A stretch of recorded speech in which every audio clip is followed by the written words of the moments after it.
today. And I pray to God that your return and my return will be equally as safe.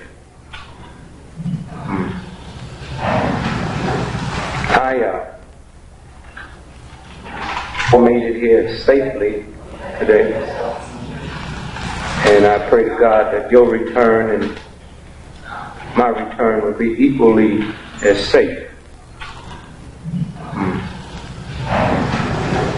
I very seldom mess up. But I was kind of in a hurry. We had 3 big demonstrations in Washington, D.C. My mom, Jamal, Mahmoud, was on death row. We went to the White House today, and then we went to the Justice Department today. And it's just something wrong with a system that they can keep everybody so ignorant, and yet everybody thinks they're so smart.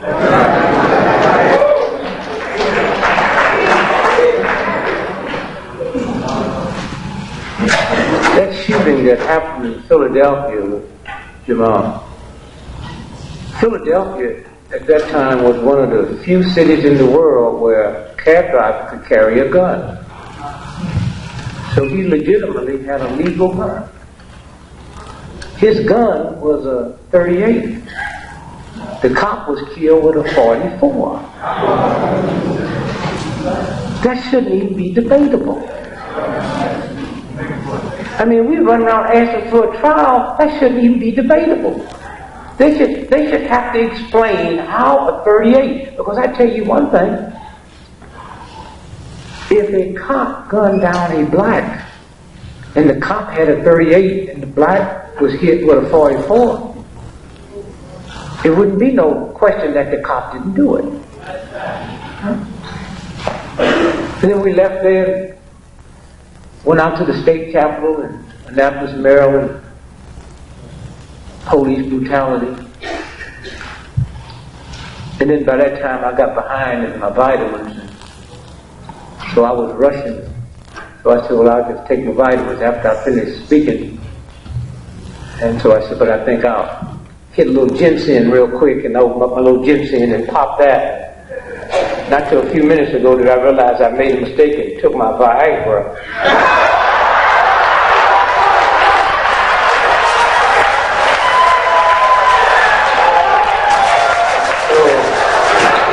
I got to talk quick so I can get on out of here. When that stuff kick in, y'all talk about we do anything for Brother Dick. We'll see. Brother Dick don't need no money. Everybody take care of brother. We'll see when that stuff kick in.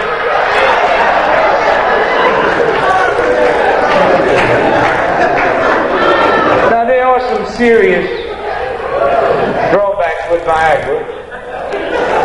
Sometimes you can't get through that scanner at the airport.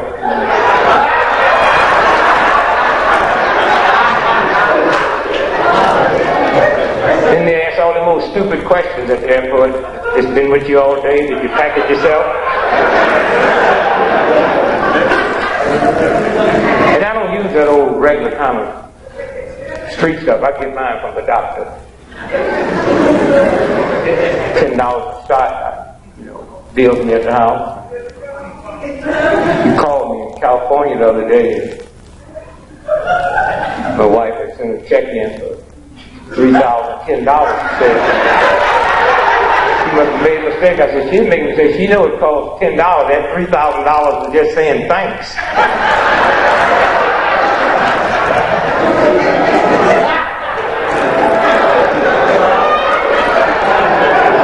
And then after I got here this evening, I almost didn't make it because these cab drivers have got so upset here lately.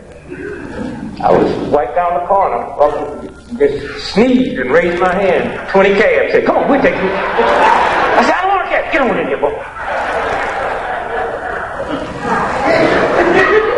It's amazing what fear do. And fear and God do not occupy the same space. I thinking about the Martin Luther King holiday, and thinking about a few days it'd be Black History Month. Progress, God Almighty. I'm 68 years old. I remember when they used to call it Negro History Week. Now it's Black Month. Of course, wouldn't you know when they get ready to give us a month, be that month of February, all them days missing. I mean, I never expected a 31 day, but I was stunned when they laid February on it. But most black folks I know, not only do we not like February, we don't even understand it. February the 2nd, what's a groundhog? On February the 2nd, the groundhog season shadows 6 more weeks of winter. Now tell that to somebody living in San Diego. That February the 2nd, I was doing a radio show in Chicago. White dude said, GREgory, today's Groundhog Day. What do you think happened with Groundhog season shadow? I said, now don't play that groundhog mess. Back up off that. And then the white boy got real hot. You anti-American, anti-social? What's wrong with the groundhog? I didn't know you felt that way about it. If you feel that way about it, ask me again. I'll play it.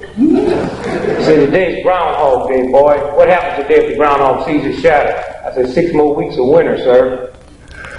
But since we're going to play it, let's keep on playing. Suppose that groundhog came out today and didn't see his shadow, but see 5 black dudes. What do that mean? The boy got nervous and said, I don't know what it means. It means 6 more weeks of basketball, tell me.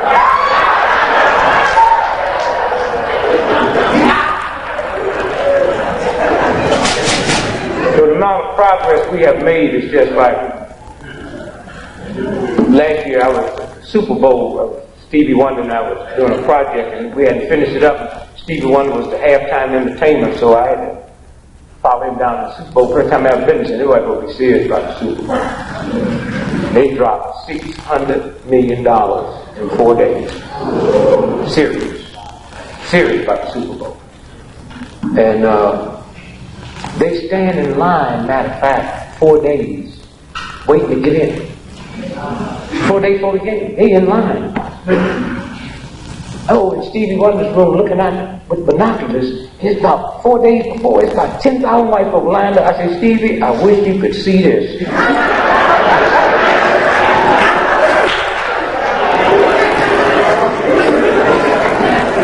The second day, about 10,000 more showed up.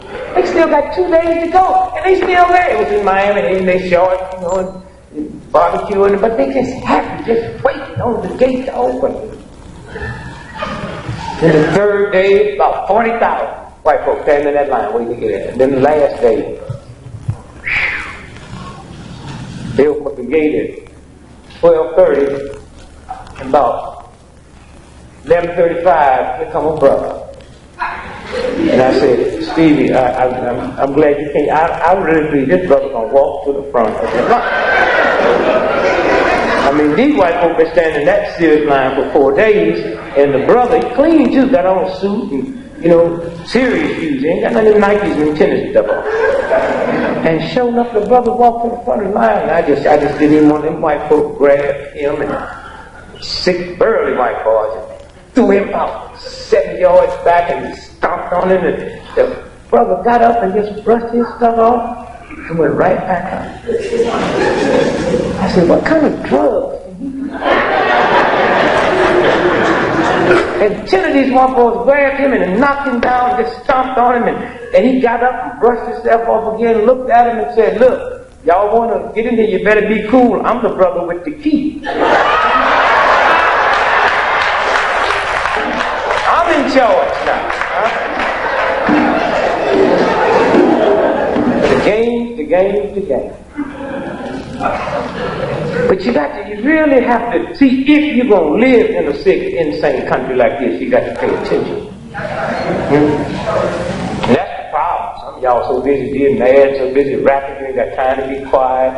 And just pay attention. You can't trick the universal self. I'm not talking about that old mumbo-jumbo stuff that's been manipulated through culture patterns.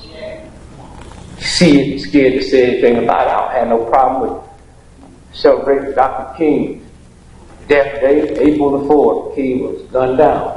You want to celebrate that day every year, it's April the 4th. JFK was gunned down in Dallas November the 22nd. You want to celebrate that day, that's no problem. And born and raised in the Baptist Christian Church, I had no problem with the crucifixion of Christ.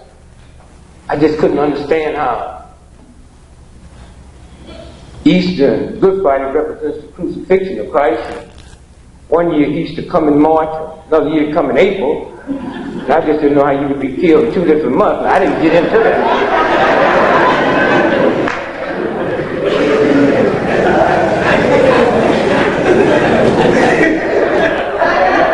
Then when I started peeping at the good books and saw that 3,000 years before Christ was born, the pagans were celebrating Christmas and Easter. And I just closed the book up and left that one alone. But there's a universal God force that you was born with. And it ain't got nothing to do with reading and writing. In fact, I was with some boys in Europe not too long ago. Serious white boys sitting around drinking cognac at $40,000 a shot. And that's cheap cognac, because up on the 16th floor where we was, it started at $100,000 a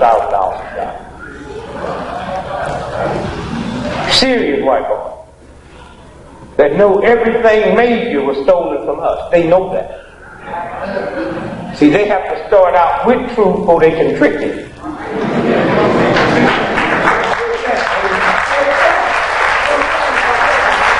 And they were discussing the fact about 2025, there'll be no such thing as reading and writing. And I had no problem with that, but reading and writing ain't godly, ain't spiritual, ain't universal.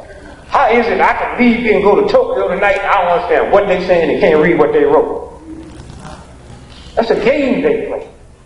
I go to Africa, run across Africa, look more like me than me. I don't know what they say.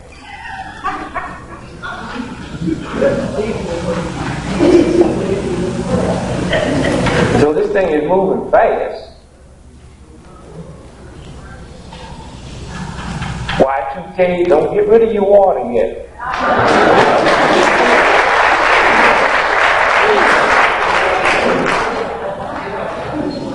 Matter of fact, if they pull off what they gonna pull off, just water ain't gonna save you. All right.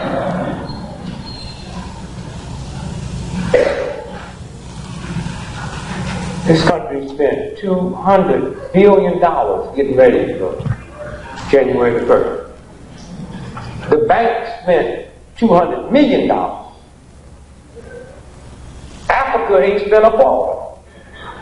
And all this stuff worked on January 1st. So either they know something or voodoo work. Or maybe they gave us the wrong day. Because right tonight, the Pentagon has a $50 million Y2K war room. So y'all going to play your game? The FBI cannot take no time off till after March. United States military, division after division after division, has been in place. And they'll be there till after March. I had a problem with Y2K because I just didn't believe this white boy could be smart enough to invent a computer 30 years ago and didn't know it wouldn't roll over. So that's why I didn't buy into it. And then when I saw all the tricking that was going down, I said, what do you got planned? And now they made big announcements yesterday that the computer, credit card computers, y'all hear about that? They messed up. And so you say it's going to start billing you twice. So I call my credit card people and say, well, when will it mess up where I won't get no bill?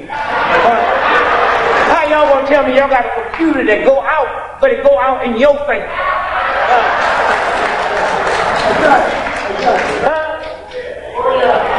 See, it don't take much to think when you get away from that old mumbo jumbo and all the old nasty attitude.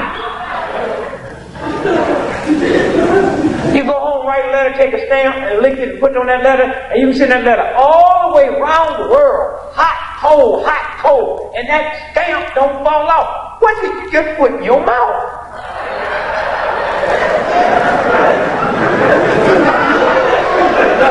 What did you put in your mouth out that you can send all the way around the world and it won't come off. You walk down the street long enough, your laces are untied. What is on that stamp? And the people that deliver it, they're not friendly, they just toss it. And the stamp don't come off. And you just...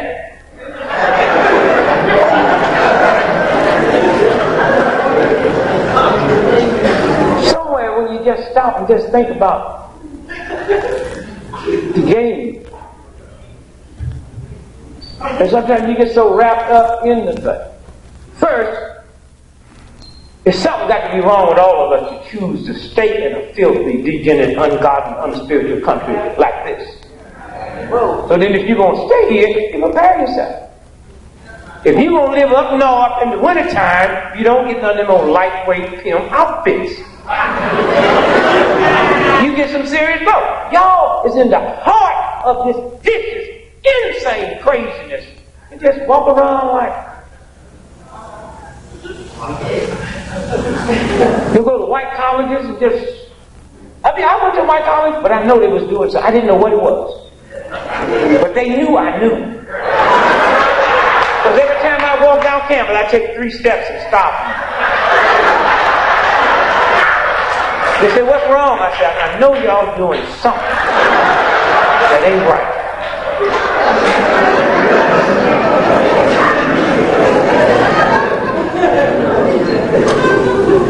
You got, and they right in front of your face, they do it. Patty Hearst gets kidnapped. Y'all remember that? She in bed, huh? She goes to the door with her, whatever white women sleep in. And they snatch her out the door. But they can identify her, with robbing the bank in Oakland because she dropped her driver's license. Now, do white women go to bed with their driver's license? Hear me good now. Because if I come to your house and snatch you in your pajamas, then 3 weeks later, your driver's license show up.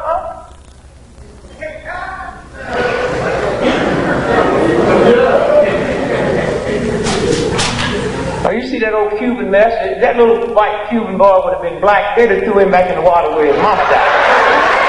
Okay. Right back in there.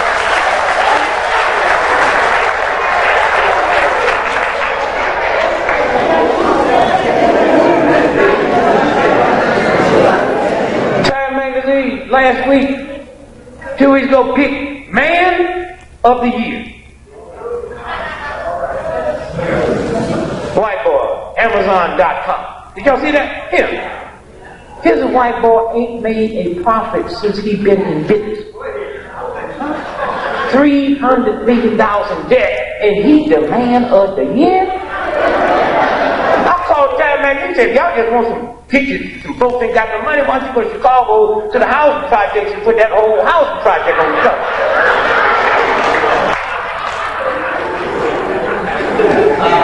And then they decided that they was going to do the Man of the Century, of the century. And they had some serious problems with that.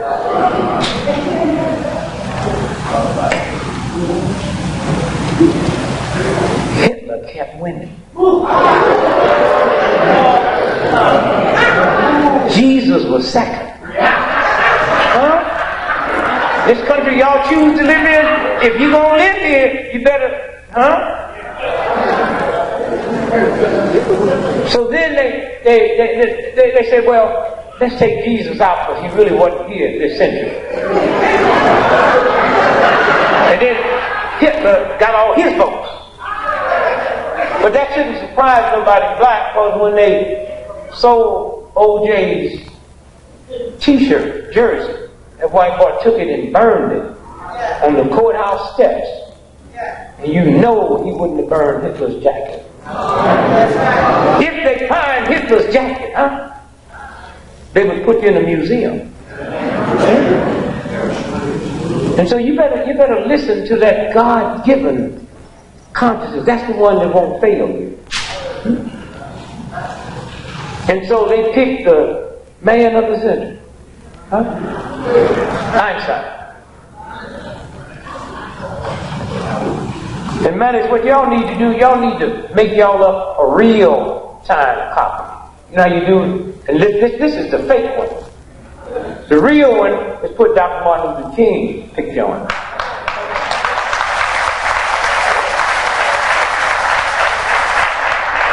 Why? Because Einstein was talking about theories and all that kind of crap. King was talking about human rights. And Einstein, if he was alive, he would tell you, had he had human rights in Germany, he wouldn't have had to leave there to come over here to make his stuff work. Huh?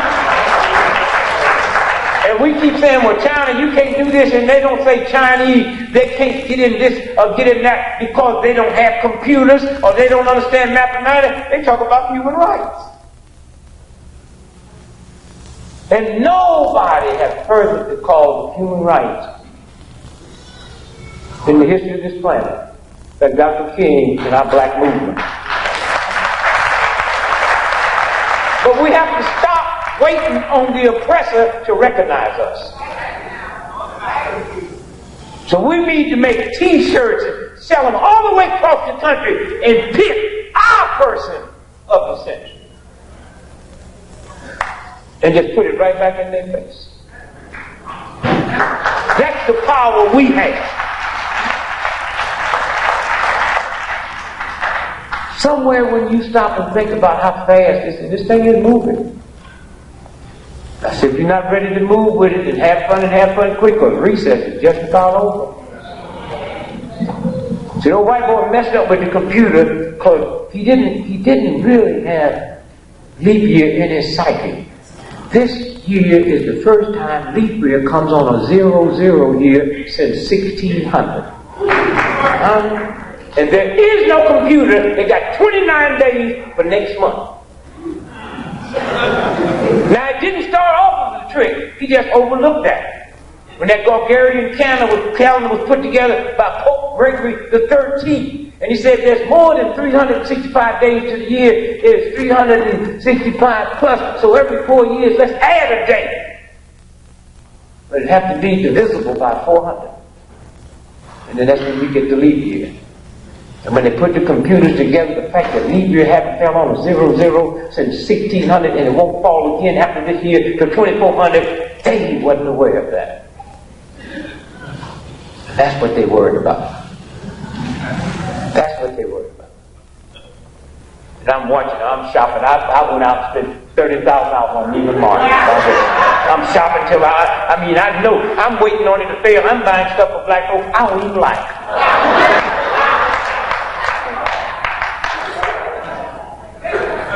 And another thing you black people got to stop being, y'all got to stop getting in debt and being scared. You got the stuff, you should be happy. Y'all run around talking about reparations, you got it. Then you're going to send the money in anyway.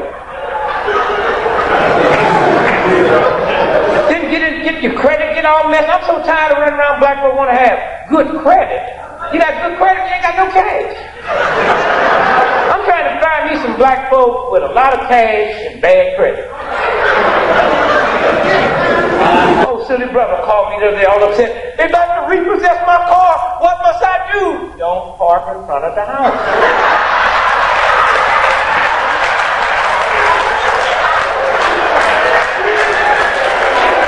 Car green, painted red.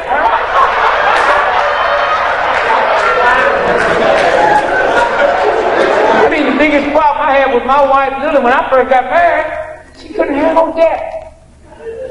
Up in the house one day, what are we going to do about Sears and Roebuck?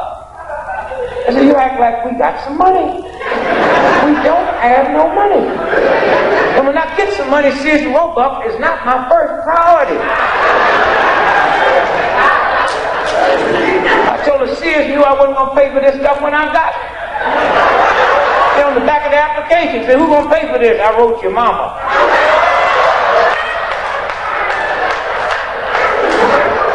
But I walked in the house 2 weeks later, I thought my wife was having a nervous breakdown. She's screaming and howling and waving this letter. They did it, they did it. I said, baby, what's wrong? Hey, it says final notice. I looked at final notice. Thank God we won't be hearing from them no more.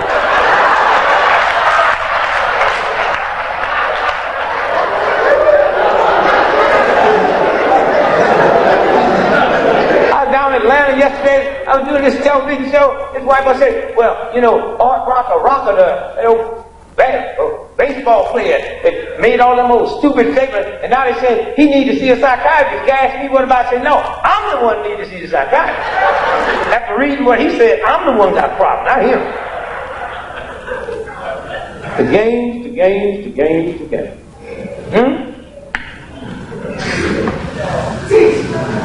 Somewhere.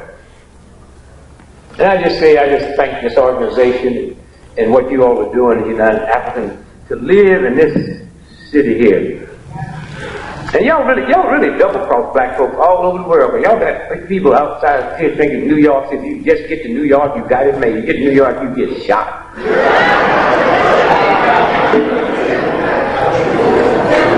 Thank God for Sharpton and all that. And you know, I'm not looking at Madison and his wife up here, and I just say,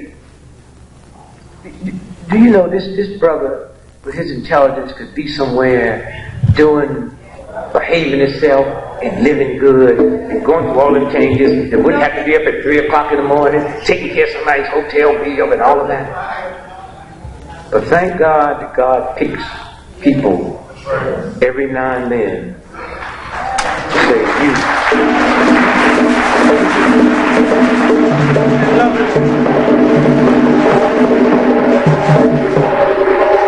And every time these white folks in this town get ready to do something wrong, they got to say, what's old Maddox and Sharpton going to do? And as bad as the cops are here, if it wasn't for movements like this here, they'd be worse. They'd be worse.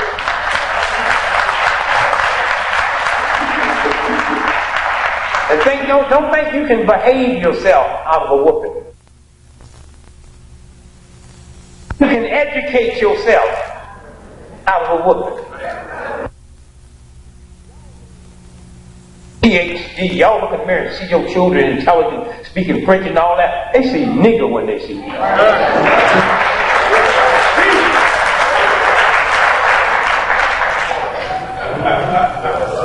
And I had it happen in my family as a good example. My baby son, I tell people all over the world, there's 30 brilliant minds on the planet, he's between 1 and 3. And we don't have to be validated by Harvard and Yale or MIT.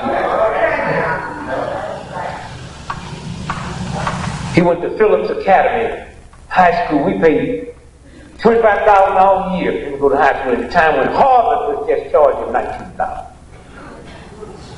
At high school he went to, at the time he was there, had produced 12 presidents. Since then, Bush become 13 presidents now. At one time, 85% of the people that controlled the Fortune 500 went to that high school my baby went to.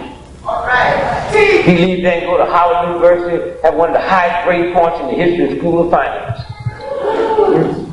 He graduates on Saturday. One of my daughters graduated from Georgetown Law School on Sunday. They told me and my wife, they said, in 35 years of my husband and I running this, we've never seen a legal mind like your daughter. 6 months later, neither one of them had a job. Y'all gonna play your games if you want to. Y'all go on and believe you can educate this thing away. Y'all go on and believe you can smile it away. You can behave it away. And so like Maddie said, you know, black folk love me, so I made a phone call here and collected some IOUs to win the false. Will you please get these 2 punks out of my house? See, anybody can get 10 children out of college. I got them out the house. You got to be a genius to do that.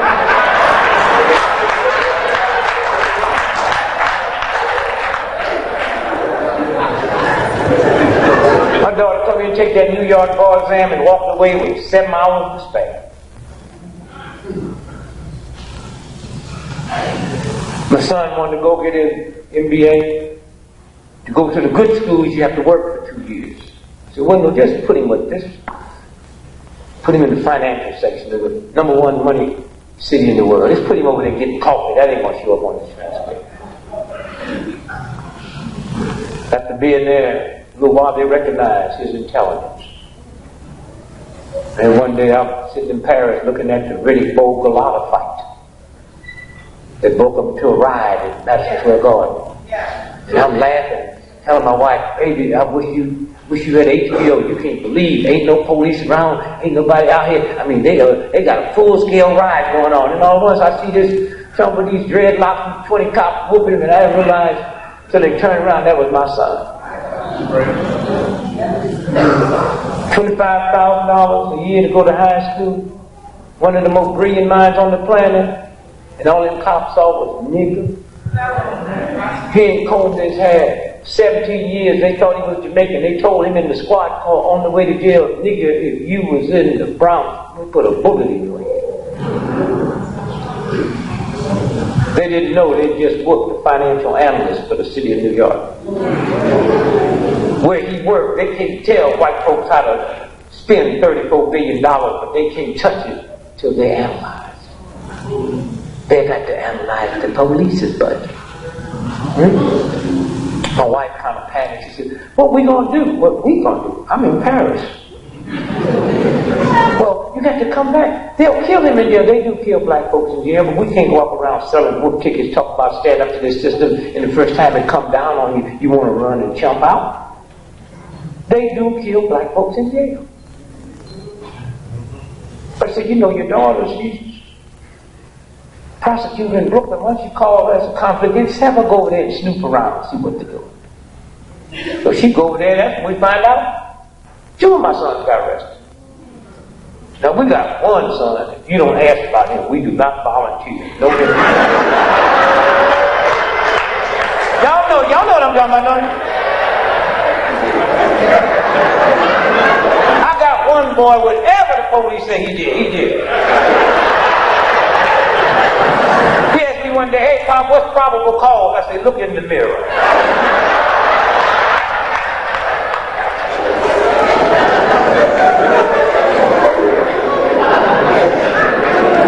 And they had all kind of charges trumped up against him.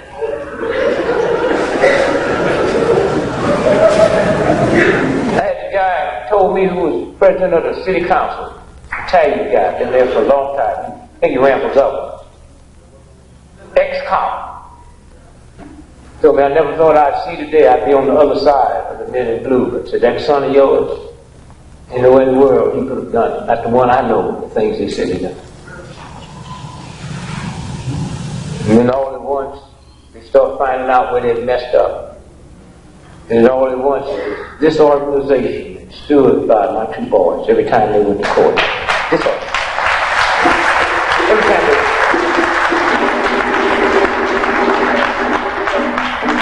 and they won the case. They won the case. Very seldom you win a case against police. They stand up. He's right here. Johan.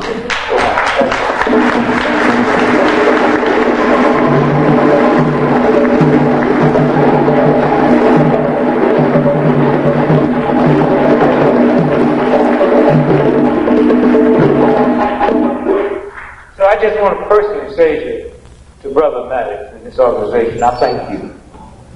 It's a heck of a thing when you're out there marching for other people. It's a hell of a thing, boy, when it comes in your house. One thing I like about this white boy, I mean, he's so cold and he just don't feel no pain. I mean, Frankenstein just thought the girl didn't want to go to prom because she didn't have an outfit. It didn't dawn on him that he was ugly.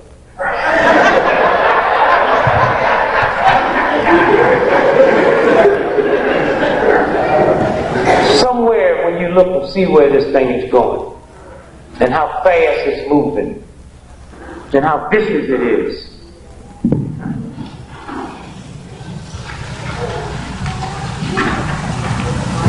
Here's a story that broke. I read about $600 worth of newspapers, magazines every week. This story only ran in one newspaper in the whole country. New York Daily News. Serious story. It's about one of the most celebrated psychics that ever lived, Gene Dixon. And I remember reading an article 30 years ago that somebody just sitting around didn't have nothing to do and got to checking out her predictions. And they said that every prediction she made that was pertaining to nature, earthquakes, tornadoes, bad winters, she was wrong 99% of the time. Said every prediction she made that could be carried out by people, she was right 100% of the time. And then the story broke. Psychic was on FBI's payroll. And it goes on to say that her job for Hoover was to dirty up the black movement and the anti-war movement. And 18 months before Kennedy was assassinated, she had in her column, "President must be careful in Dallas." You damn right, because the people going to kill him gave you the information. Then when he gets hit, they go back and say, "Oh, Gene Dixon predicted that." That's how vicious this country is. They got people running around believing the spirit that touched her. Pope go all over the world blessing folks and talking about poverty and what we got to do. He ain't never talking about priests ripping off them little boys' booties.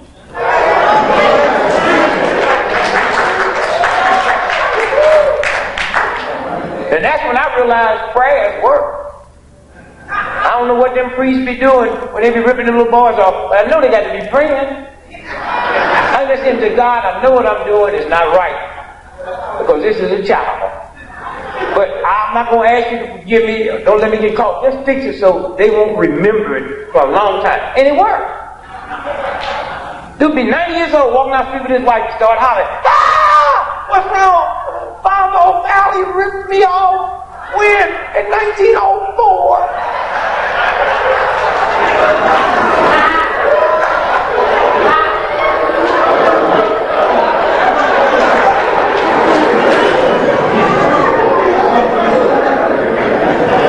She's the one that predicted that King got to be careful going in Memphis. And now we know why. But hear me good now. Because when you read this stuff, you think some divine order from God or Christ or something told her something. Oh, ho.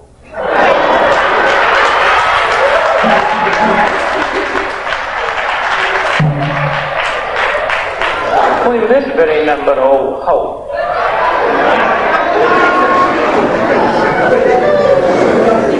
You know, it's amazing how white folk can wrap up. You know, it's hard for you to sit there and visualize Queen Elizabeth somewhere sitting in the toilet with her drawers looped over her knee, farting and sticking up their toilet just like you.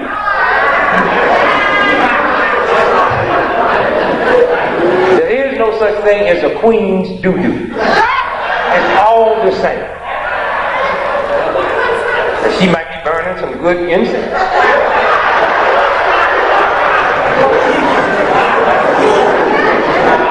The games. Huh? How long?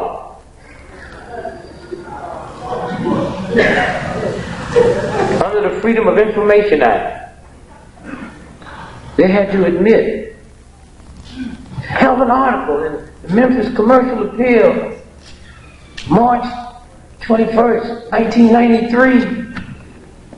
Army feared King, secretly watched him. Spying on blacks started 75 years ago. This is the headline.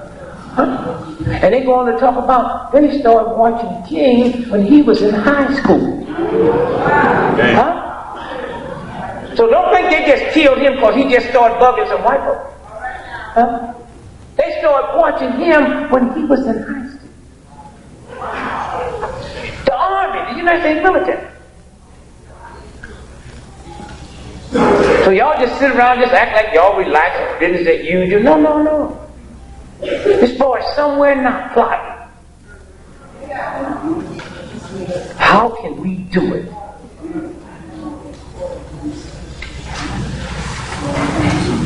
Somewhere. You got to listen. You have to listen to. Brother Bill Cosby gave $20 million to Spelman. Didn't promise he gave it to him. Nobody's ever gave that number.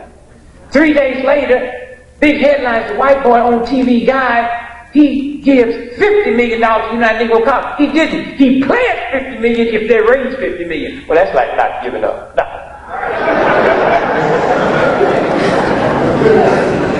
And even when they like you, the big ones, you got to be careful.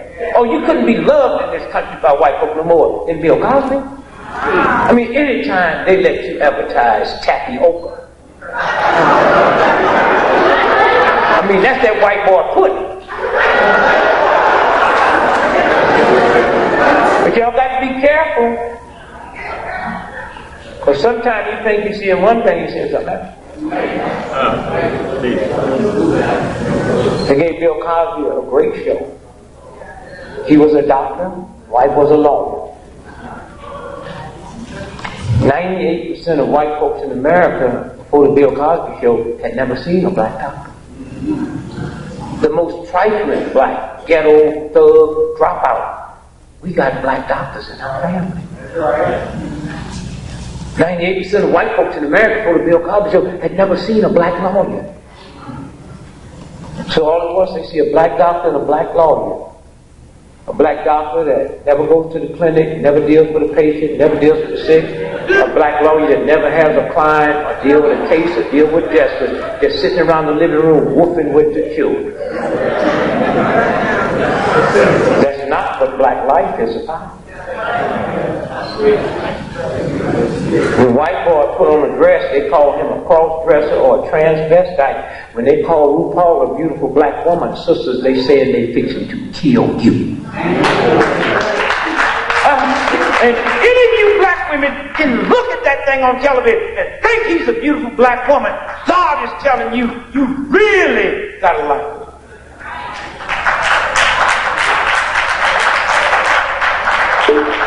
They take him and refer to him, got him selling makeup and stuff for black women, and many of y'all stupid enough to buy it. You need to go home and flush that stuff down the television.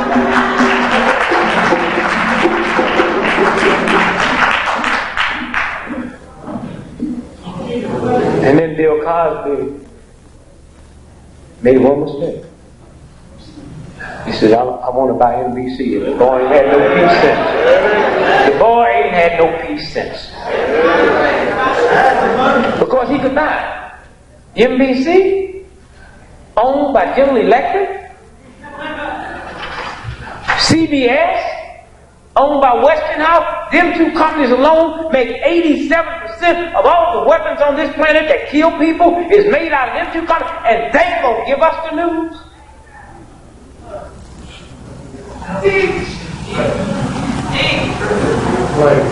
And you know when his son was killed, they told us it wasn't robbery. They found $6,000 cash, his credit cards, his cell phone, then they went and arrested that Russian boy. 9 months later, said it was robbery. And we checked it out, the Russian boy was in Mexico that night. He wasn't even here. So even the lawyer they seen in was a trick. That's the games they play. In some kind of way, we got to understand that. Look at TV. Look at it for entertainment. Look at the news for entertainment. 98% of the stuff they're saying, you don't even have to be smart, y'all lie.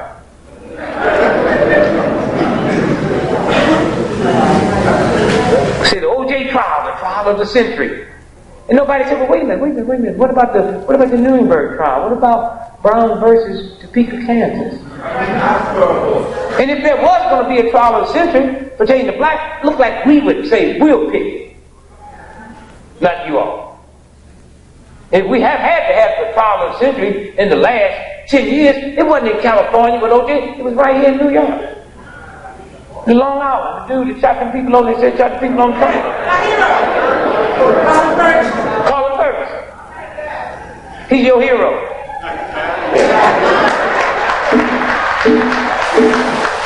One day when y'all find out the boy was under mind control and he ain't done none of that, you find you better be careful how you pick your hero. If he shot him, I shot him. That's what mind control is about. That's why I tell y'all better stop being so busy trying to sell some whoop tickets of this racist thing and don't think what you're looking at. He shot at everybody on the plane, and when they grabbed him, he says, oh my God, what have I done? Something wrong with that statement. Something wrong when they tell me the brother had this pregnant woman killed, the basketball player. I don't have no problem with that. But when they caught him in the trunk of the car, this brother is clean-shaven head. He had a stocking cap on. Slick-head brothers don't wear stocking caps. So y'all better stop being so super nigger hip and slick, trying to react to a white racist system instead of the God force inside. That one can't be tricked. Most of you ain't fit to think you're too tired. Working 3-4 jobs and ain't got nothing.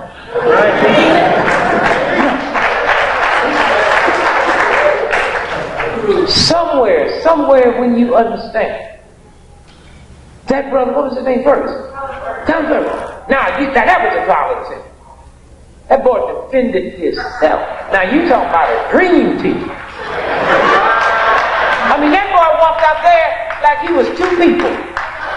Did y'all see? He said, Judge Your Honor, my client, Mr. Ferguson, they not feed him enough food at night in jail. And the judge was cool. Judge said, we'll take care of that. One thing about white folks in America, when they love you, they love you. His opening argument was fabulous. He said to the juror, he says, I'm not denying that my client, Mr. Ferguson, was not on that train. I'm not denying he didn't have a gun. The gun that those folks were shot and killed with, my client, Mr. Ferguson, had it in his bag. What you all don't understand, he went to sleep. While he was asleep, a white dude took that gun, shot them people, put it back in the bag. And that's what I said in America, when white folk love it, they love it. I mean, the press haven't said yet, if you were asleep, how you know it was a white boy?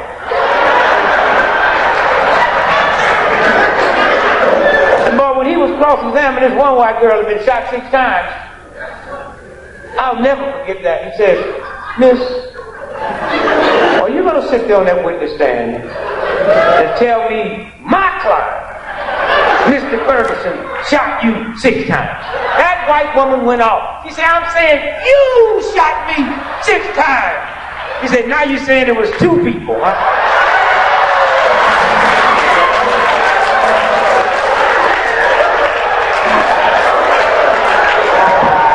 Somewhere.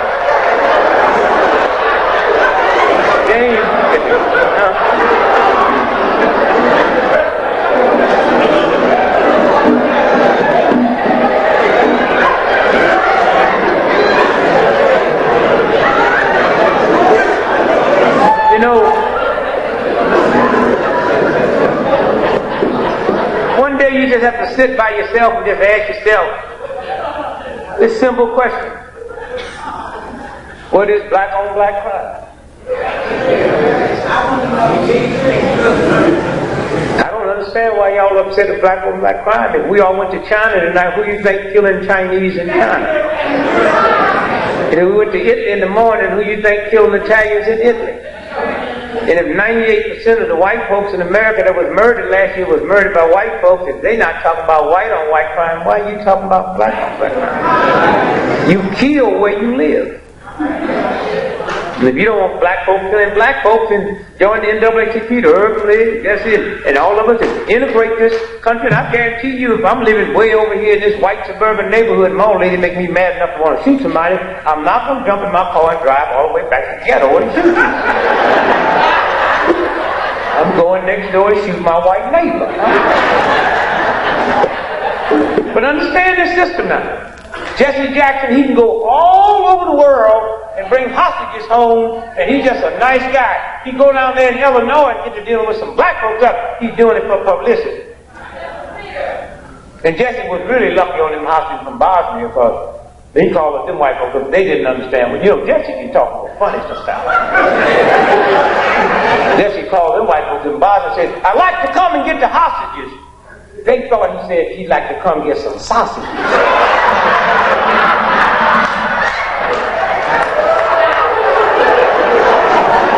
They didn't know that boy was talking about hostages until he got over there. So they said, well, okay, but take them both, the hostages and the sausages.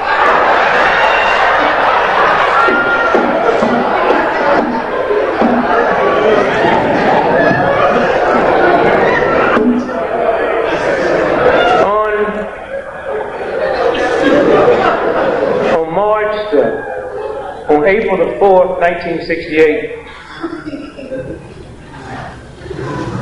a good man was killed in Memphis by wicked, evil, nasty, insane government. But if this planet lasts 10 billion years, the only reason America will be mentioned will be because of Dr. King and that movement. That's the only way America will ever be a footnote, will ever get her name mentioned. I was at the trial in Memphis. I want to show you all quickly, explain to you why that jury of 6 blacks and 6 whites after 3 hours came back and found that white boy guilty of conspiring to kill Dr. Martin Luther King. And they went further than that. They also said there was some co-conspirators, black folks, unnamed, that was involved. I want to show you a little 3-minute clip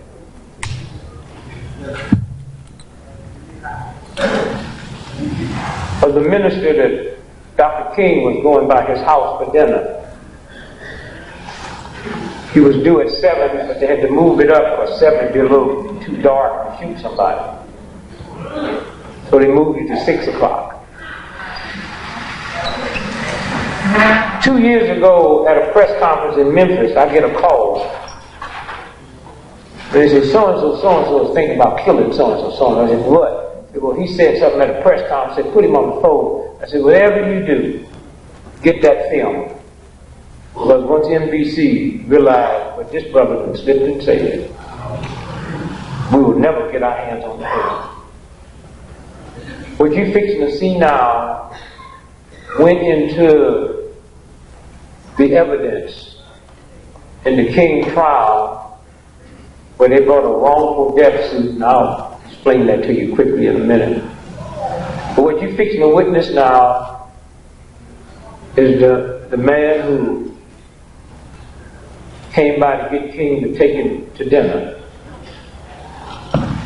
And 30 years later at a press conference, he slipped because God do baffle your mind sometimes. You look.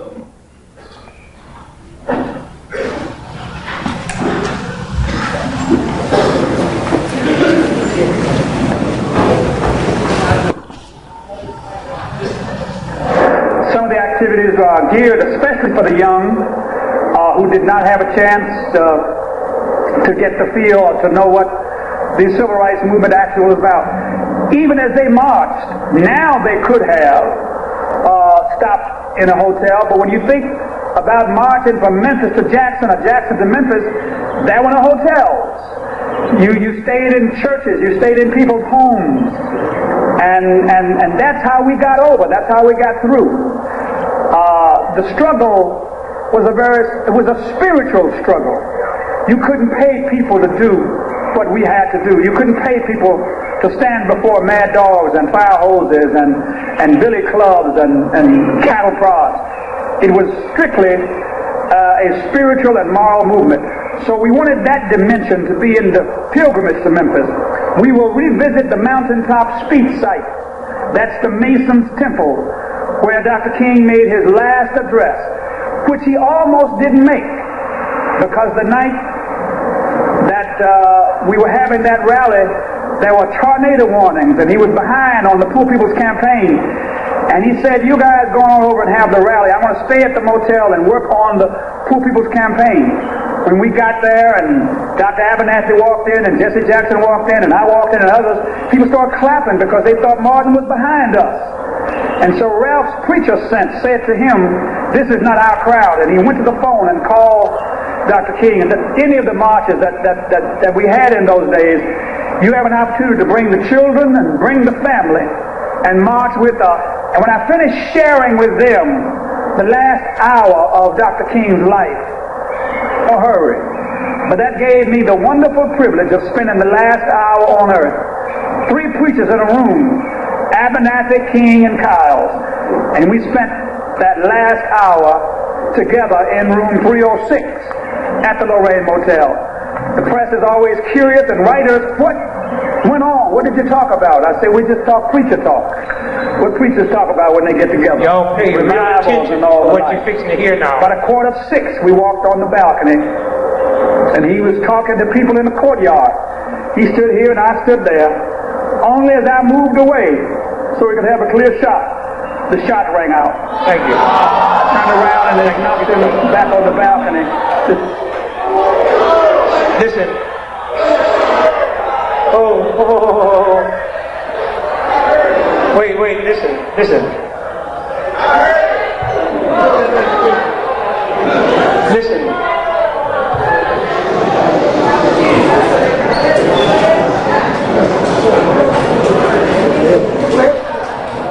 30 years later, this brother never realized he would slip and say that. Do you know what happened when you're sitting in a jury room about a conspiracy and this piece of film is introduced? He stood here, I stood here, only as I moved away so he could have a clear shot. The shot rang out. This was the brother that he was going by his house for dinner.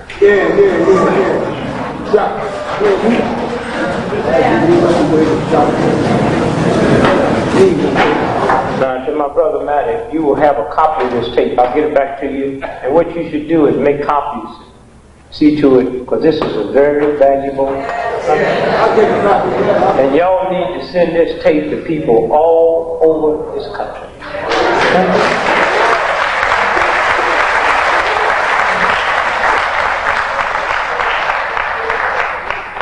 And so this was the trial that went on that the press didn't want to report because they couldn't. They couldn't. And so we have to stop getting mad and upset because the same system that's killing us refuse to tell us the truth. You have to use your own God-given intelligence. If we was all over in Germany today walking down the street and we see this big old building and it's named after Adolf Hitler, you don't have to be too smart to realize something evil is going on inside that building. Well, how come you don't understand that when you walk down in Washington, D.C. and see that big old brand new FBI building named after J. Edgar Hoover? How come we don't know something evil is going on inside that building? Let me briefly tell you some of the things that you heard. The trial should have lasted a day and a half. It lasted 30 days. The black press in Memphis didn't even show up.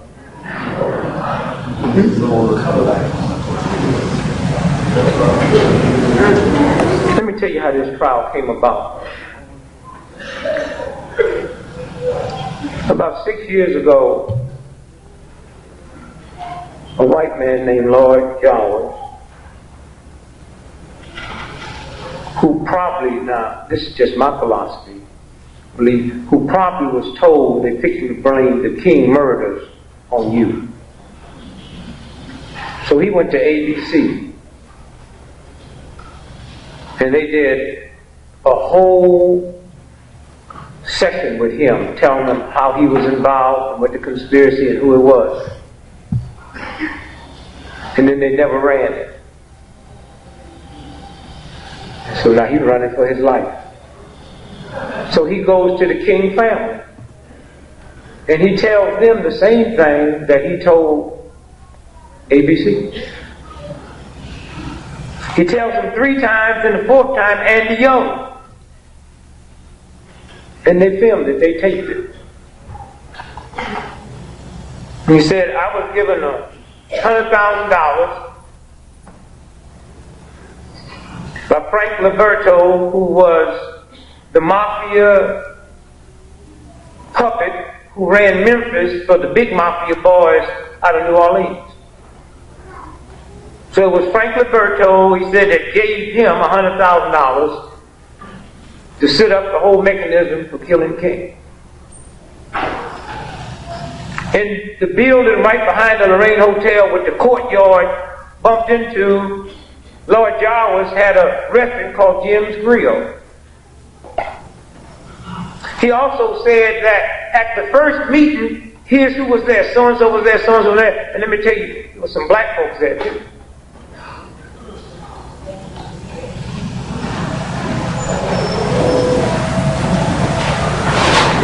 The black man in the very famous picture that was leaning over Martin Luther King, Merle McClellan, he was there at the first meeting. We didn't know at the time his job was to do two things. One was to point everybody in the wrong direction. It was him that pointed and said the shots came from there. Not only was he an undercover cop, he was so undercover that his paycheck didn't even come from the Memphis Police Department, came from the utility company. And now tonight, as we sit here, he's CIA agent.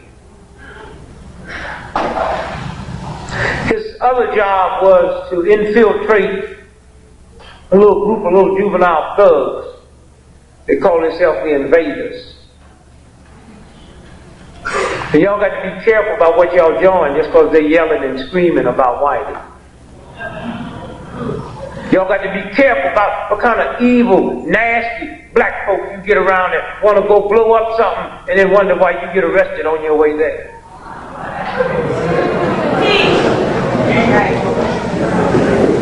Martin Luther King was preparing for the Poor People's March in Washington, D.C. Yet many senators and many Congress people said, we don't think he should come here because we are afraid of the amount of violence that will be created. Martin Luther King's answer to that was, I've led demonstrations, there's been violence, but it wasn't on our side. It was people attacking us. Now, if I'm going to be blamed for that, then there's something wrong. So they decided that they would create a violent situation.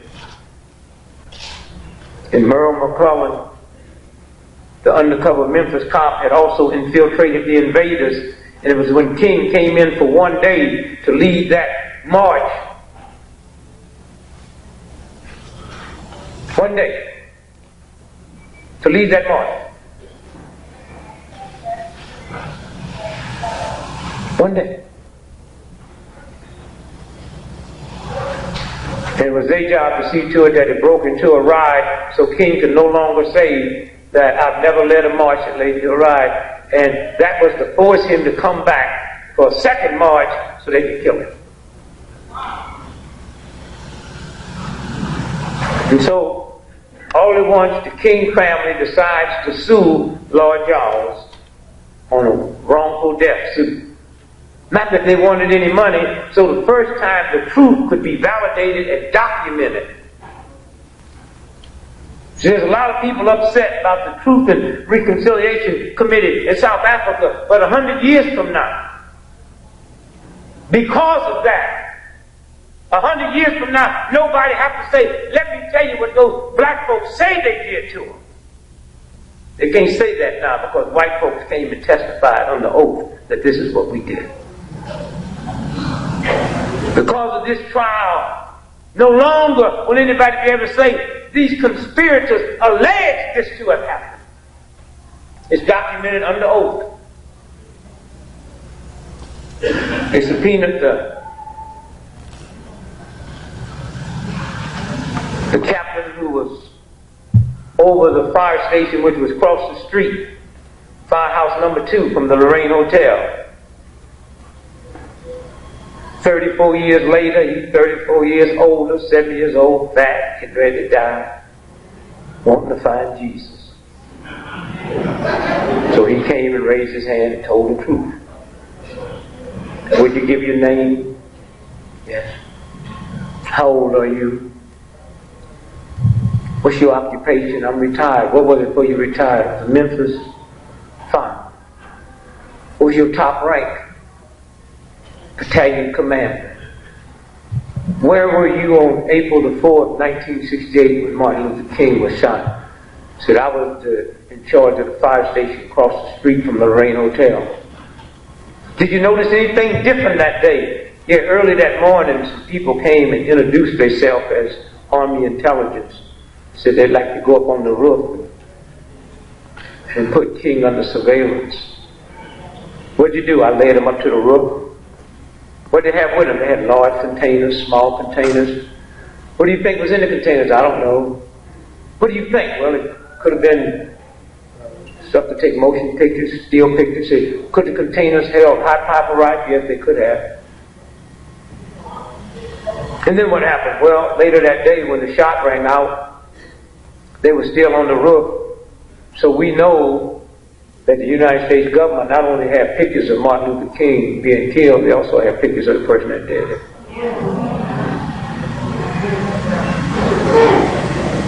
He said, then what happened? He said, then I rushed across the street and ran up the steps where King was laying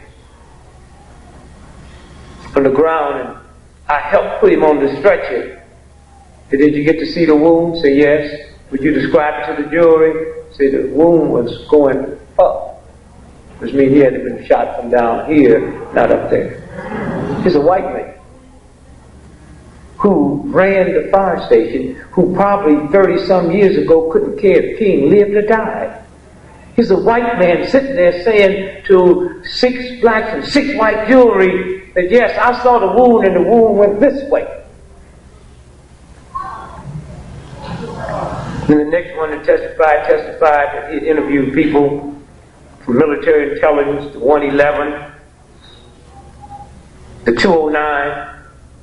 The 209 is so vicious, they were scared of CIA.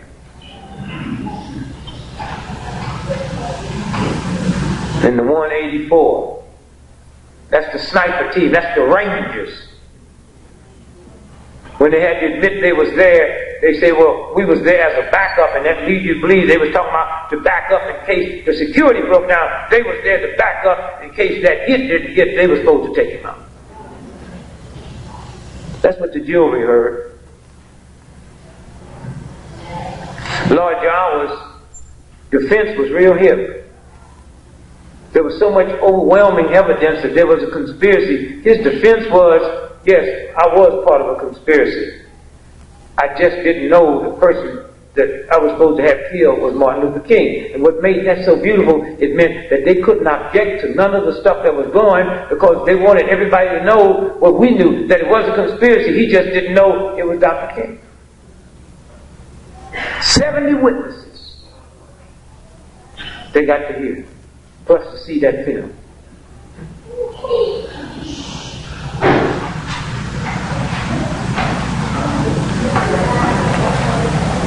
They got to listen to Earl Clark's wife. Who was Earl Clark? Well, when the shot rang out, the dude who shot took the rifle and gave it to Lord Jawas, and he took it through the back of his restaurant window, and then he jumped over a concrete embankment. There was a black cab driver, Paul Butler, cab 58. He heard the shot. He didn't know King had been hit. He got out the cab to see what happened, see this white man jumping over this concrete embankment. So he followed him around the corner and watched him get into a police cruiser. That man who shot King was Earl Clark, Memphis cop. Dead now. But they subpoenaed his wife. She came to defend the good name of Earl. My husband couldn't have done that because he was homesick all that day. At what time did he find out Dr. King had been shot? Well, he found out over his police radio. And then what happened? He realized how serious it was that he had to go in. And then what happened? Well, all of his uniforms was in the cleaners. So I had to go get his uniforms out. Miss Clark, you aware what time Dr. King was shot? Oh, I think it was a little bit after 6 o'clock. Miss Clark, are you aware that the cleaners close at 5? That's what the jury heard. Huh? That's what the jury heard.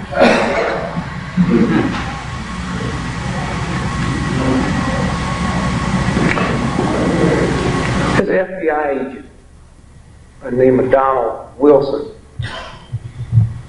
He's the one that found the Mustang that Lee Harvey Oswald was driving. He found it in Atlanta.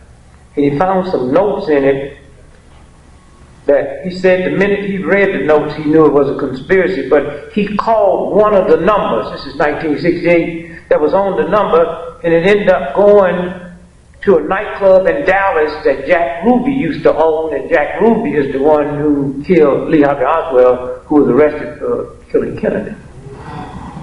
He said he got so scared he never turned it in because he thought if he turned it in and they know he looked at that, they would kill him. This is the FBI. And this is who we have to deal with every day. Those of us out here in the movement have to deal with folks who are a white FBI agent said, I didn't turn the stuff in because had I turned it in, they probably would have killed me.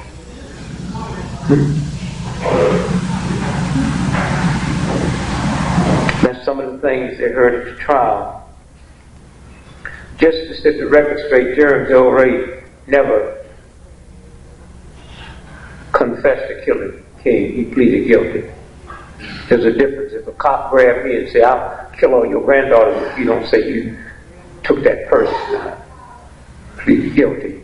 A confession means you have to know some of the intricate details that nobody else knows but the police who was there investigating it and the person that did it. He never confessed.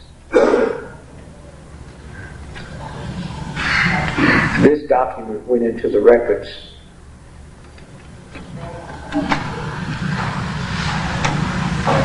He had probably one of the best defense attorneys that had ever lived in the history of the planet at the time. His defense attorney was called Percy Foreman from Houston. Lawyers used to come in from all over the world and just go to this bar where he used to hang out and just sit and listen to Percy talk. He was James Earl Ray's lawyer. James Earl Ray was coming up to be sentenced on March the 10th. Here's the letter that Percy Foreman, James Earl Ray's lawyer, sent him on March the 9th, 1969.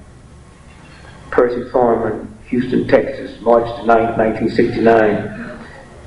Mr. James Earl Ray, Shelby County Jail, Memphis, Tennessee.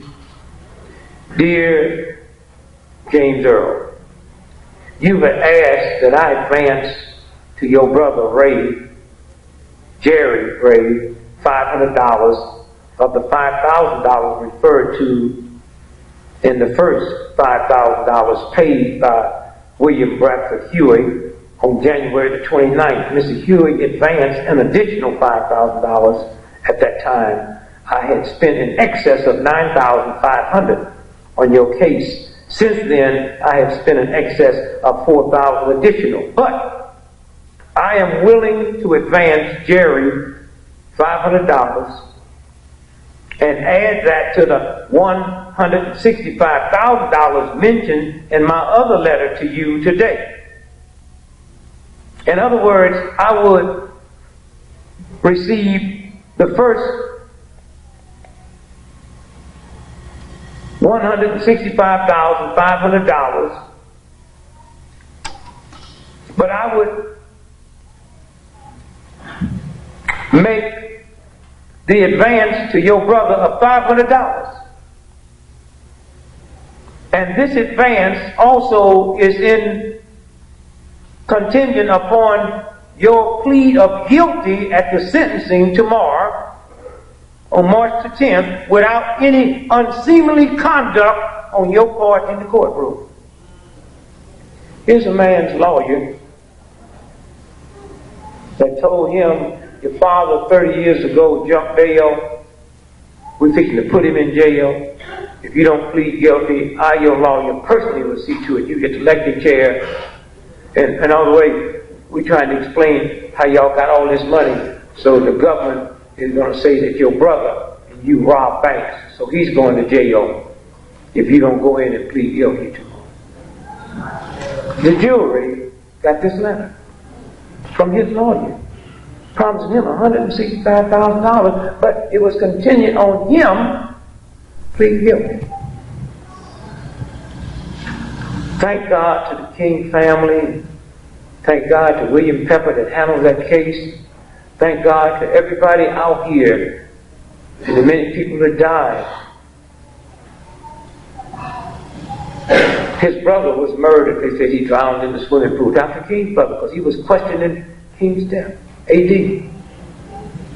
They tried to kill Coretta in the church and missed her and killed Dr. King's mother and made like it was some little crazy lunatic guy that came down. And yet the King family kept on moving. Never born with millions of dollars. Never had the glamour that the Kennedy family had, and yet the Kennedy family have spent one nickel trying to find out what had happened to the Kennedys, including that funny little thing that went down with John last summer. Thank you. And so I say to you tonight, make no doubt about it, we are in one of the most evil, nasty, vicious, insane, ungodly, unethical systems that's ever existed in the history of the planet.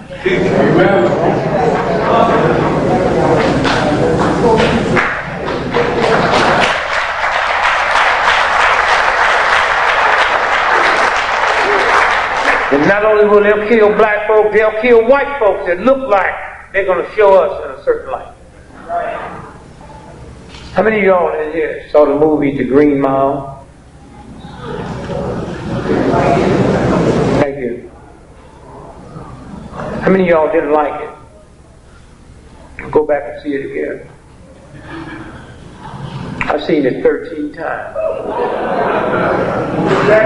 And when you go back and really see what that movie's about, then you realize why Stephen King was hit with that truck. And then you realize why 2 months ago Stephen King had a press conference and said he'll never write again. And then you realize last Friday, this guy that got all kinds of bad records of driving went into court, one of the most powerful writers that ever lived, and got set free. And I'm going to say to you again, those of y'all that didn't like the movie, you should say a prayer that your mind will be open to see what you really saw. And those of you that haven't seen it, every day that goes by without you seeing it, you do the 70 trillion cells in your body a disservice. What's the name of the movie? The Green Mile. Who saw it? You remember what the black man's name was? John Copley. And those initials is J what? Go back and see the movie. And then read the New Testament, because that movie is the story of Jesus Christ. They just took a mentally retarded nigga and made him Jesus, and most of y'all didn't even see that, because y'all would expect a Ron Brown type nigga to be made Jesus. Huh? That white woman laying in the bed, that was Mary Magdalene. Y'all go back and see it. Those of you who didn't understand. Jesus Christ wasn't healing. He was pulling demons out of people, and he cast them into pigs, and the pigs went crazy. In that movie, he pulled them demons out and cast it into that pig top, and he went crazy. Y'all go back and see that movie again. Oh, yes. In the Bible, when Jesus was then put on the cross, he was hung between two thieves. That was the two guys that got executed ahead of him. Yeah. And the one thief said, when you go to heaven, will you remember me? That was the Indian brother that said to Tom Hanks, if I repent now, will I be good? Y'all need to go back and y'all need to start breaking code. But y'all can go, y'all like Matrix. Everything I see, like Matrix. Because they showed a black woman and a black man that had the finest mind in the history of the planet. But the white boy was the savior. Huh? I ain't met a black person that didn't like it. How can you like that filth? And here a white man sit and took a mentally retarded nigger and made him Jesus Christ. And because of that, they tried to kill him.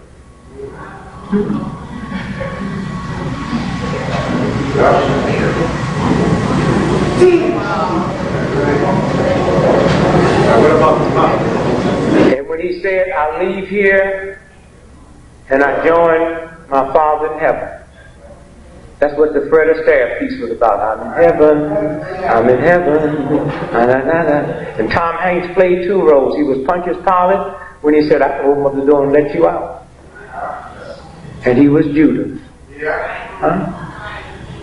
Y'all need to go back and see that. Hollywood have never, ever in the history of Hollywood ever casted a black person with that type of digging and that type. You ever think you would go to a movie in America where the white woman was doing the cussing and the brother would be Jesus? He said, y'all, his wife hadn't cussed. He told him, he said, y'all came on a good day. And remember that white woman's the only one that called him Mister. My name is John Coffey. And every time he says that, he says, like the drink. That was the lady that Jesus met at the well and told her that was the wrong water. I'm the water of life. Drink me, you have everlasting life. And this white boy was so hip, he didn't only make the water water, he made it black to represent your melanin. Y'all went there and missed that, thinking you're so hip. Go back and see it again. And then that scene where he put his mouth on that white woman's mouth. Next time you see that, make like that's your mouth. And make like anything in your body that shouldn't be there is being pulled out. And I guarantee you when you leave there, you'll feel different. And then sit and relax and then enjoy yourself and you find out that's more than a movie. And when you saw them white boys crying at the end, that wasn't Hollywood tears. When he nudged him and said, wipe your face before you straighten up. Yeah. And so I say to you tonight,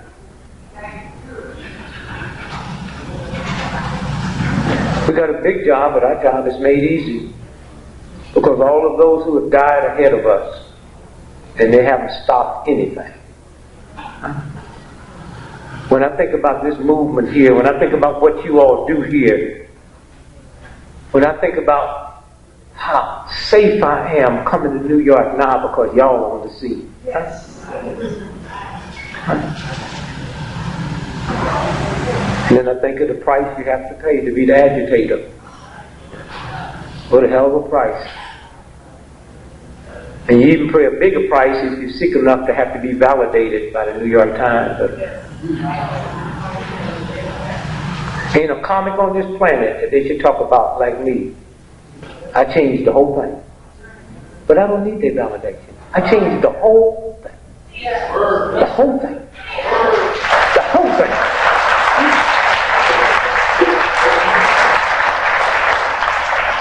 Before me, they would not permit a black entertainer to stand flat-footed and talk. If you go back and listen to the Mills Brothers, the Ink Spots, and Nat Cole, those that had a white audience, no black man back then was permitted to sing a song that suggested love. That's why they were singing Route 66 and Mona Lisa and Pennies from Heaven and all that old nature boy stuff. Joe Louis was never permitted to knock a white man out and then raise his hands like that. And all of that have happened. My brother Mattis, you suffered a lot, but my daughter, who's a lawyer here in New York, you made it easy for her. Yes. You made it easy for her.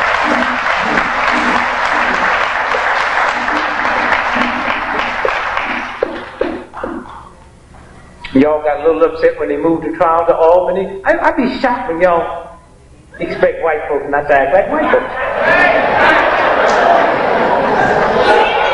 I mean, some of y'all have learned of their attitude.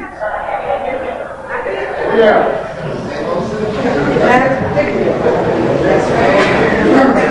I want y'all to listen to this date. This says urgent, 1:45 a.m. Eastern Standard Time, November the 17th, 1963. That's 5 days before what? To all special agents in charge of the various offices of the FBI. This is a telex from GREgory that we were able to get under the Freedom of Information Act. Urgent, 1:45 a.m. Eastern Standard Time, November the 17th, 1963, to all special agents in charge of the various offices of the FBI. It says, from the director, here's what it says. Threat to assassinate President Kennedy in Dallas, Texas, November the 22nd, 23rd, 1963, miscellaneous information. That means don't be in the office that day. 5 days before Kennedy was shot, Hoover sent this telex out and called it miscellaneous information. They've been doing this for so long. And then they take their little trick magazines. This Time magazine ran the picture of Caliban. These are the boys in the cafeteria rehearsing. That's a lie. Those of you all have got too much sense to work. That's why I said I'd never get a job. A gorilla, rhinoceros, an elephant, eat more food. One day I eat 6 months. They ain't never had a job. I said, Lord, you can take care of them. I know you can take care of me.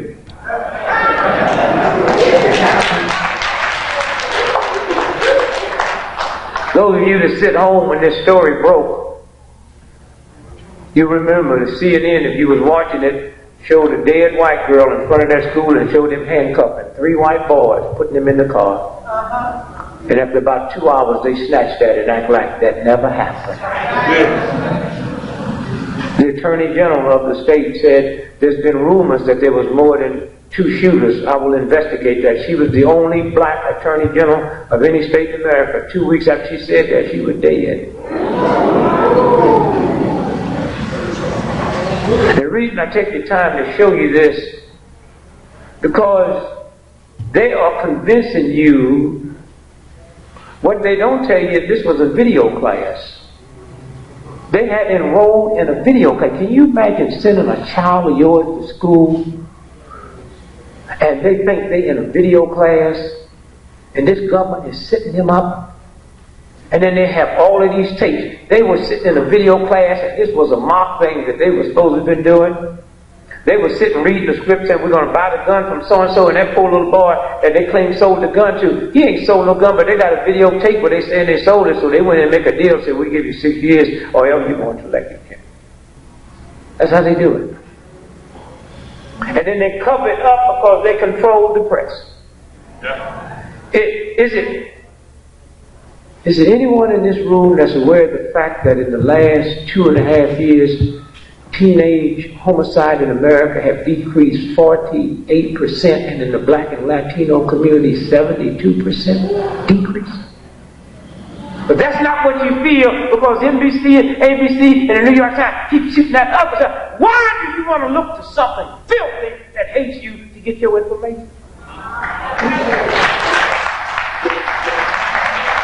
Can you imagine where Jews would be today if they was trying to run some Nazis down to find out what time it is?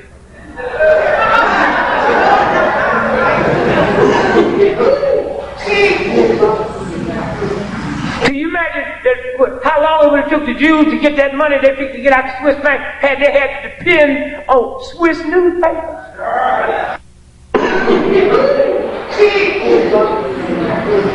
Can you imagine how long it would have took the Jews to get that money they picked to get out the Swiss bank? Had they had to depend on Swiss newspapers?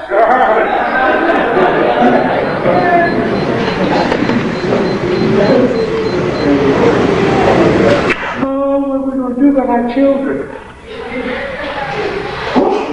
Every 4 seconds you've been in this room and round the clock, a woman in America gets beat up by her boyfriend or husband, and that's not our children that's beating them. Right. That's right. All these divorces, that's not our children. You know, you're really stupid enough to be the 5-year-old child of yours can reach in the refrigerator trying to find the mayonnaise and got to reach past Papa's beer and Mommy's wine, and you qualify to tell them they can't smoke a reefer one day. That's right. 67% of all the hard drugs on this planet, 67%, is consumed in America, and we're just 6% of the world's population. But what a hell of a price you have to pay for racism, and a hell of a price you have to pay to tolerate it. What God, that's a God, would ever validate you reducing yourself down below the dignity that God put in you just so you can pay your rent and your household, send your children to college? God will destroy you from the inside. Death is better. And somewhere, even when we catch them, then they're going to step in and write the apology from their point of view. They said something real nasty about you in the New York Times, and you wrote a letter to the editor, and they published it. People would say, well, they're nice, they didn't have to publish it. One of the most awesome things that ever happened in the history of this planet is the 600 black men in Tuskegee. Because those wasn't Klansmen or white citizen council, that was the United States Government Bureau of Health and medical doctors. They said, we're going to give you a shot so you won't catch a cold this winter, and they injected syphilis in them. And even after they got caught, even the president brought the men this last year to Washington to apologize, and not one black or one white has ever made them account for the black women that had to get syphilis. Because if you get 600 black men syphilis, what about their wives and their girlfriends? And it's like, you don't even count. And we black folks have been demanding that they give an apology to my woman. If you give me syphilis, I got it. If I give it to my woman, every baby that comes through that chute got syphilis. Do you know what they did to my woman down there? In all the books you read, not once is she mentioned. We got to stop after we catch them, let them write the protocol. The strongest two forces in the history of America has always been the black woman and the black church. Always. That's why both of y'all are under attack. They can blow up a black church, but they can't blow up a black hoe house. They ain't never blown up a crack house, but they can burn the church down to the ground. And sister, one day when you understand who you are,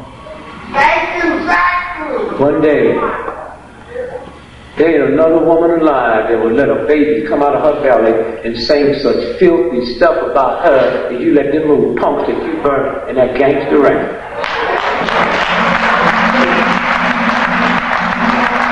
And he got nerve enough to go buy that filth and then idolize them.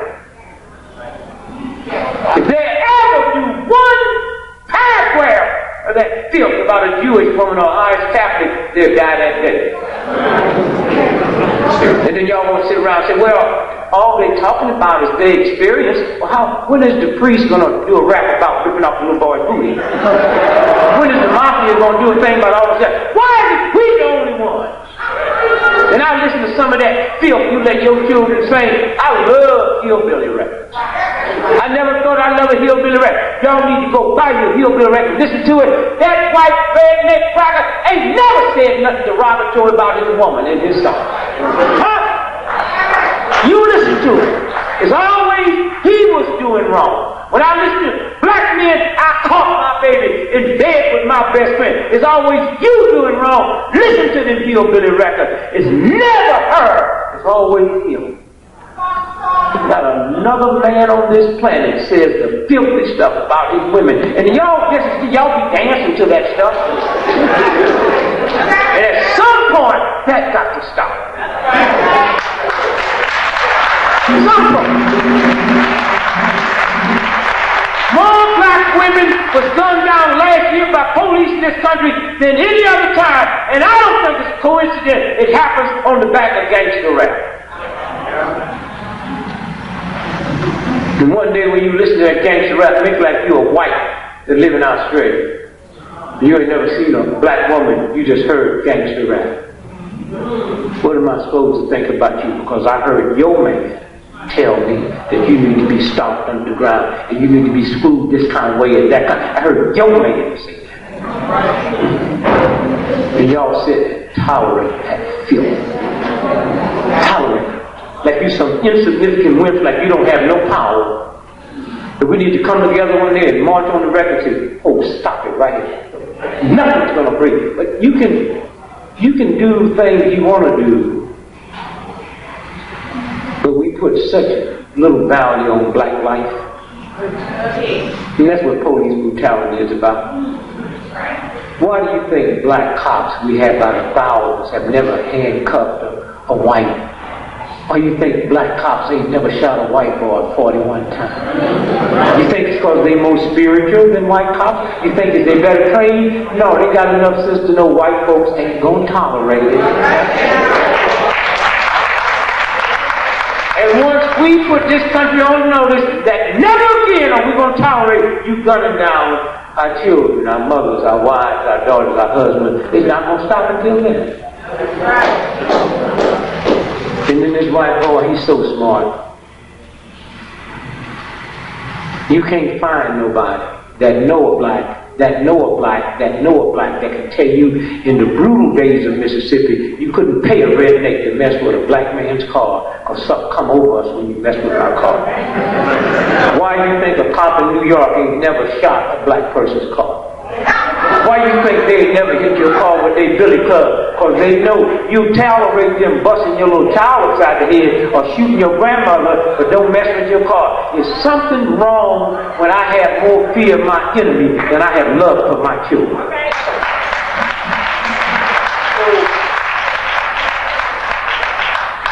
So as I leave you tonight, I say to you, they just talked about AIDS at the UN yesterday. Oh, it's so horrible. What are they fighting black folk doing over there? The Washington Post, which I call the #1 paper in America, because out of Boston, 63% of all mortgage money in America come out of Boston banks. That's where the power is, not here, in Boston. And if any of y'all ever been to Boston, go there and hold your breath until you see a Rolls Royce. You won't see none. Because super rich people don't need them little trifling nothing cars. That's just for folks that's insecure. 3 different days, headlines on the front page. AIDS and the African. AIDS and the African. Oh, what's wrong with them? Well, let me tell you something. My oldest daughter, she's working on her doctorate at the London School of Economics. Me and Hosea Williams have been halfway around the world. I say, come here, let's go see this little chump daughter of mine. Spent a week with her, and God so blessed me walking down the street one day, the front page of the LA Times, Monday, May the 11th, 1987. Smallpox vaccine triggered AIDS virus in Africa. AIDS epidemic triggered by smallpox vaccine. Huh? And then they go on to talk about the AIDS epidemic may have been triggered by the massive inoculation campaign which was used under false pretense of eradicating smallpox. The World Health Organization, which masterminded. Huh? And so they got us running around believing that something frightening is happening over there, 2 million die, and we walking around instead of looking this punk in his face and say, whatever they got, you gave it to them just like you put smallpox in the Indian blanket, just like you injected my brother down in Tuskegee. You did it, and I'm not going to come to you ashamed. You the one who need to apologize.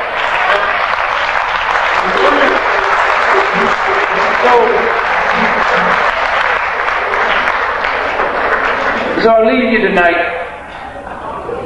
and I say to you, every now and then, he makes some mistakes. I want you to hear this date here, Saturday, October the 24th, 1987. What year? 1987. Now listen, save some time.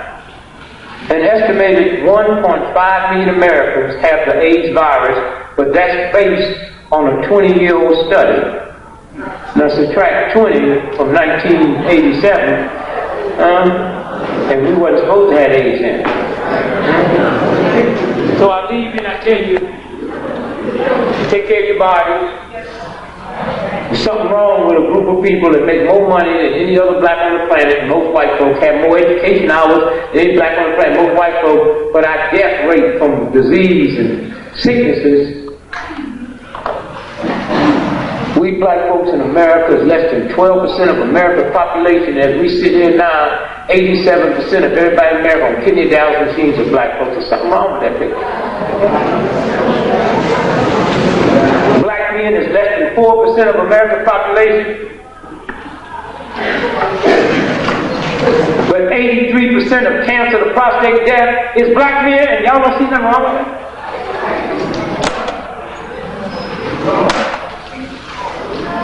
So I leave you tonight and I say to you, take care of your body. Try being a vegetarian. You tried everything else, it don't work.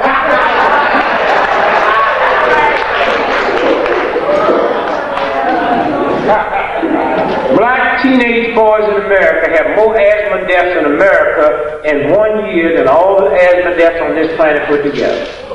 Why? Because Harvard, Yale, MIT haven't realized that asthma is a dehydration, and an asthma attack is your brain sending a message to squeeze the water out the lungs. So most of the time, 6 quick glasses of water would resend that message. There's 2 ways you die. It's called attack: an asthma attack, which is your lung, and a heart attack. And you've asked yourself, what did I do to make my heart attack me? What did I do? How am I so trifling to make my lungs so trifling? And why little black boys have so much asthma death? Because they don't drink water. Drink Gatorade, lemonade, Kool-Aid, soda pop. And all y'all that run around here smoking them reefers thinking about people come to me from all over the world to clean them out. I can clean you out in 18 hours. I don't care how long you've been on heroin or cocaine. Take me 6 months to get reefers out your body.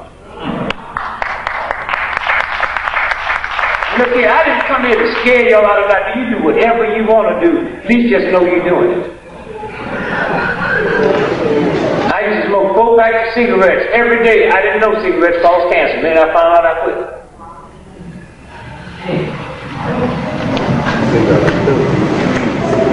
Take care of your body.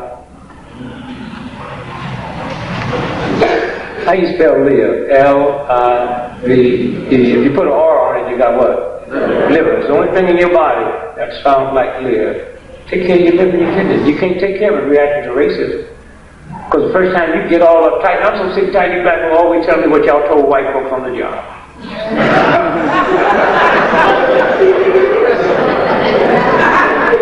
You see, every time you get uptight over a racist situation, get angry, you tear up your liver and kidneys, not the glands. You put all of that pressure, and your liver have to take the blood, the portion out the bloodstream. It can't do that while you putting all them negative vibrations down there. So what a lot of you black folks need to do that ain't going to do nothing, you need to go hire y'all some white folks. Pay them. And put them on the balcony and come just cuss them out once a week. And that gets rid of all that frustration, take that pressure off your kidneys. Just cuss them out. And when y'all go to the doctor for 6 months and find out you ain't got no blood pressure, you should get in white folks a bonus. But just go by there and just call all kind of honkies. Big redneck, no good, cracker, honky, honky, honky. Honky, honky, honky, honky, honky. That's what for you to put it on your payroll to mean you're going to live longer. Instead of always want to come and tell me how upset you are. I don't want to hear it. Somewhere, I beg you to take care of your body, get into physical fitness. Don't sit there and lay in that bed every day, the time to go to work, and then wonder what happened to your heart, wonder why you got all them pain. Get up out of bed in the morning and walk. Walk. Y'all stay in bed the time to go to work. I'm telling you, just try it. Try for 1 week drinking 8 glasses of water a day. Just try it. Try it. And then 3 hours more time to go to work. And you know what happens? You get up 3 hours more time to go to work, just sitting around the house, melting out cool. You be so mellow and cool, you won't even go to work. After you do that 3 days in a row, you don't have to go to work.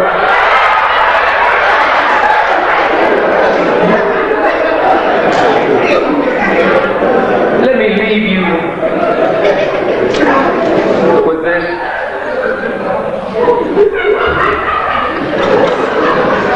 They were spraying all over New York because they say 2 mosquitoes came in here from Africa. Y'all remember that? 2 mosquitoes came in from Africa. Now, Africa got one non-stop, the whole continent, one non-stop plane a week. How do mosquitoes know which one to get on? And if they didn't get on the non-stop, why didn't they get off at the first stop? And while we was watching them spray y'all here, they were spraying all over the country. That's what this flu thing is about. That's why people who even had the shot still end up with the flu. And you can beat it and drink a lot of water.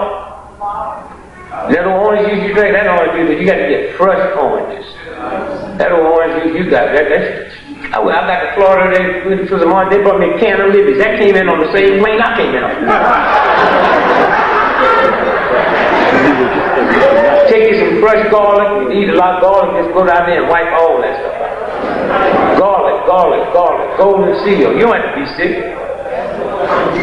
And then get you some rest. Try to get you some rest. And when you get rest, turn the radio and television. I want to sleep all night long. Radio, television. Melatonin, the body produces it every night when you go to sleep, but you have to be in a dark room. If you got one light on in the room or got TV on, your body will never produce melatonin. Your brain will not produce it. It has to be pitch black. And all you folks that raise children with that little night light in the room, you did them a disservice because they never got no melatonin. And you women that didn't want to nurse your babies because it make you have flabby titties, you were right. You're right. You got them firm, look them in the eye tits, but the babies is flat.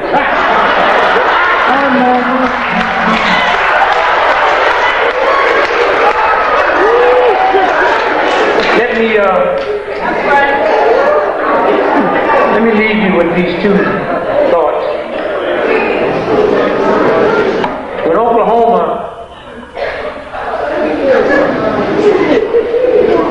the federal building was blown up. A white girl named Carol Howe, 90 days before the explosion, she was an undercover agent. The FBI, alcohol in the back, and she went and told them the 7 folks that was going to do it in the exact day. And when it happened, she didn't know they was part of it, so she went to the press. They indicted her. And luckily some good lawyers came in. She's not in jail tonight. I want you to hear this real good. The Washington Times, April the 22nd, 1998. Only paper ran this story, this little 4 inches. FBI pays mortgage on Nichols' home, Denver. The FBI made mortgage payments on Terry Nichols' home after he was arrested for the bombing of the Oklahoma. They're paying his mortgage right now. And it says the spokeswoman for the Justice Department said she did not know immediately why the government was paying payment nor how much it was. They never denied they paying it. All them explosions in the World Trade Building, those are the United States agents. That old blind movement guy, how you gonna come in my country without a passport or a visa and blind?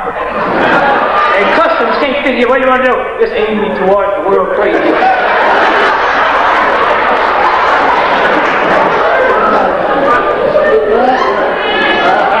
You know how many of them Muslims work for the CIA? And they're going to whitewash everybody. Loudon, bin Loudon, been on the CIA's payroll ever since he been in the public eye. And you black folks run around thinking let me tell you something. They can take you out anytime you get ready. The CIA gave that punk thug $3 billion to put that whole resistance together in Afghanistan, because that wasn't a war of liberation. Russia, America, and Britain was fighting for who was going to control the heroin, which is the biggest part of the heroin on this planet, come out that part of Afghanistan. And Bin Laden and the United States won. That's why 98% of the heroin in America and Britain comes from them thugs. And Bin Laden's daddy is the one that put Bush and his boys in the oil business. That's what that's about. And Bush, with his little stupid Texas governor, said he know he lived in a crack house with a sister for 2 years in Houston, Texas, and he know they're gonna bring that out whenever they get ready. He know he got a baby by one and an abortion by another. He knows that. And I'm not about to be stupid enough to believe I know it. The New York Times don't know it. And I never assumed he was going to run for president. He got $61 million. Y'all saw that, right? Have y'all forgot him and his brother ripped off a savings and loan for $61 million? All they doing is using this campaign to launder that savings and loan money and clean it up. Money is not power. Education is not power. Information. And Bush, the reason they ran him out of the White House, Clarence Thomas, that white woman he married to, is Barbara Bush's niece. And she probably said, "You told me you were going to take care of my sisters." And he had to listen, because Barbara Bush is worth about $20 billion. George, that little chump change she got. People say, "I don't know what he see with that funny white hair." He saw green hair.